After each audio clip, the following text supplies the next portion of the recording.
Hi hello నమస్తే friends, good evening all of you. Welcome to my channel. So ఇప్పుడు recipe వచ్చేసి చపాతీలోకి చేస్తున్నానబ్బా.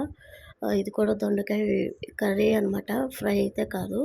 So సింపుల్గా అయిపోతుందని చేస్తున్నాను. ఇక్కడ ప్రాసెస్ అయితే చూద్దాం. ఈ స్టవ్ వెలిగించి స్టవ్ పైన అయితే పాన్ పెట్టాను. దానిలో సరిపడా ఆయిల్ అయితే వేసాను. ఆయిల్ కొంచెం వేడెక్కిన తర్వాత ఉల్లిపాయలు కరివేపాకు కూడా వేసి వేపుతున్నబ్బా.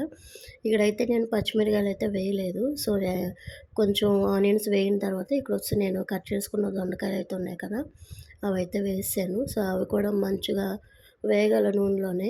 సో ఇవి కొంచెం వేగిన తర్వాత ఇక్కడైతే నేను అన్నీ వేసానబ్బా, మీకు చూపిస్తున్నాను కదా. హ్మ్. ఒక స్పూన్ కారం, కొంచెం పసుపు, సాల్ట్, ధనియాల పొడి, జీలకర్ర పొడి కూడా వేసాను. కొంచెం అవి వేగిన తర్వాత సరిపడా వాటర్ అయితే పోసుకున్నాను. సో అవి పక్కన ఉడుకుతా ఉన్నది. ఇక్కడైతే నేను చపాతీ వచ్చేసి మెంతికూర వేసి చేస్తున్నాను. సో కొంచెం ఇదైతే ఇద్దరికి సరిపోతుంది.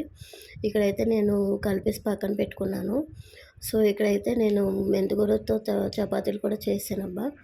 సో యమ్మీగా చాలా బాగున్నాయి. సో ఇక్కడైతే నాకు కర్రీ మిగలలేదు. ఇంక అందుకని ఇది వచ్చేసి టమాటా బాత్ అనమాట.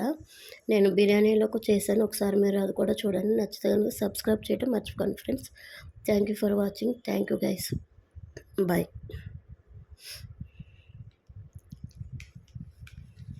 అబ్బాయి